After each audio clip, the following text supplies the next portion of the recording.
What if we could literally build peace? I mean, not with treaties that can be broken or promises that, get forgotten, but with actual physical stuff, with high voltage cables and sprawling solar farms.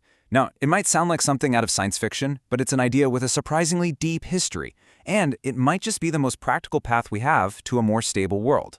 So let's explore how an idea from a philosopher from over 200 years ago could be the blueprint for our future. Right. This whole giant idea really starts here, way back in 1795, with the philosopher Immanuel Kant. He wasn't just, dreaming of a perfect world. He was arguing that lasting peace was a logical, achievable goal. He was asking this fundamental question: how do we get nations to stop acting like rivals in a constant state of, near war? So Kant had a name for this problem: the state of nature. It's basically a world where every country is on its own, always looking over its shoulder, where the threat of conflict is just always there. He believed we had to find a way to break that cycle. And for centuries, that really did seem like wishful thinking, until this incredible real-world experiment changed everything. So how do you take this big philosophical idea and make it, real? Well, the first blueprint wasn't about ideals or trust. It was about two very basic, very raw materials that fueled modern war: coal and steel. I mean, just look at this transformation. It's stunning. In 1945, France and Germany were the definition of bitter enemies. Their lands were scarred by generations of war. Then, just 6 years later, they create the European Coal and Steel Community.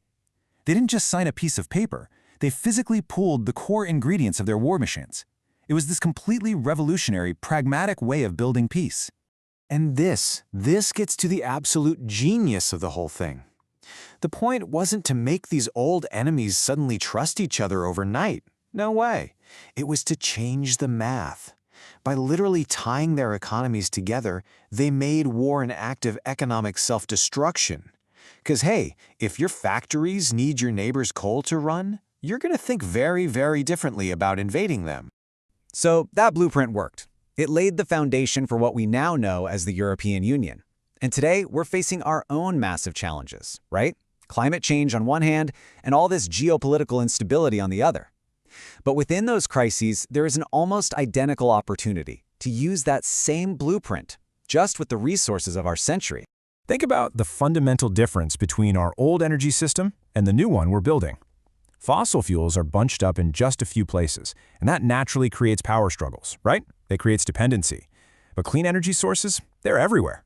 The sun shines, the wind blows, rivers flow all across the globe. This distribution creates a natural incentive for cooperation, not for conflict. And here it is. This is the modern version of the coal and steel argument.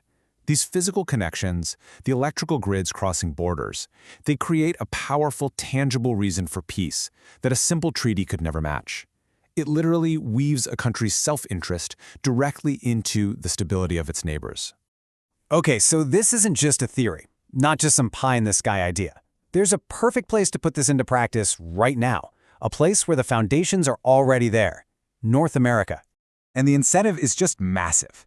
One study found that simply expanding the electricity connections between Canada, the US, and Mexico could generate up to $30 billion in net benefits by 2050. So this isn't just about peace. It's about making everyone more prosperous. The economic case is, frankly, a slam dunk. And what about the tech? You might be wondering, can we even move all that power efficiently? And the answer is a resounding yes. Modern high-voltage lines are incredibly good at their job. We only lose about 1.6%, a tiny fraction of the energy over 1,000 kilometers. So the engineering isn't some fantasy. It's a reality we can roll out today.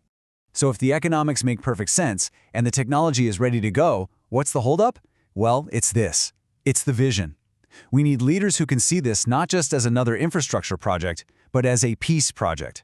The biggest hurdles we face are political. They're not physical.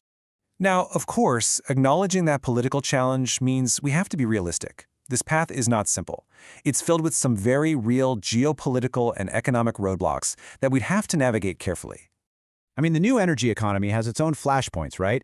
There's the geopolitical competition for minerals like lithium and cobalt. There's manufacturing dominance. And you have the powerful force of nationalism that often pushes countries apart instead of pulling them together.